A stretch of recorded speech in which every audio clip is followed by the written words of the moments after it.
Hello दोस्तों, आप सभी को शरद पूर्णिमा की बहुत बहुत शुभकामनाएं। शरद पूर्णिमा जिस दिन चंद्रदेव अपनी 16 कलाओं से परिपूर्ण होकर अपनी किरणों से अमृत की वर्षा करते हैं। दोस्तों, आज हम शरद पूर्णिमा की कथा पढ़ेंगे। शरद पूर्णिमा के दिन ही देवी लक्ष्मी का धरती पर आगमन होता है और वह अपने भक्तों पर धन धान्य की वर्षा करती है। माँ लक्ष्मी की पूजा करने के साथ साथ इस दिन भगवान विष्णु की भी पूजा अर्चना की जाती है और साथ ही इस दिन चंद्रमा की रोशनी में खीर रखने का भी विधान है। आइए शुरू करते हैं शरद पूर्णिमा की कथा। कथा के अनुसार एक साहूकार के 2 पुत्रियां थीं। दोनों पुत्रियां पूर्णिमा का व्रत रखती थीं, लेकिन बड़ी पुत्री पूरा व्रत करती थी और छोटी पुत्री अधूरा व्रत करती थी।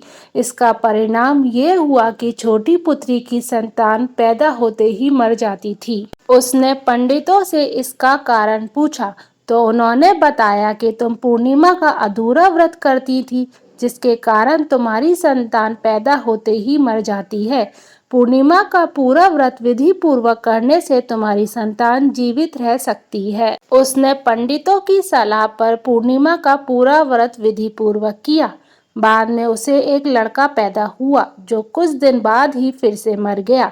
उसने लड़के को एक पाठे पर लिटाकर ऊपर से कपड़ा ढक दिया, फिर बड़ी बहन को बुलाकर लाई और बैठने के लिए वही पाटा दे दिया। जैसे ही उसकी बहन उस पर बैठने गई, उसके स्पर्श से बच्चा रोने लगा।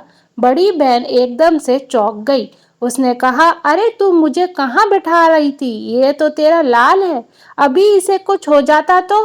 तब छोटी बहन ने बताया कि मेरा पुत्र तो मर गया था, परंतु तुम्हारे पुण्यों के कारण तुम्हारे स्पर्श मास से ही उसके प्राण वापस आ गए। उसके बाद से प्रतिवर्ष सभी गांववासियों ने शरद पूर्णिमा का व्रत पूरे विधि विधान के साथ करना शुरू कर दिया। इस तरह से ये कथा यहाँ संपन्न हुई।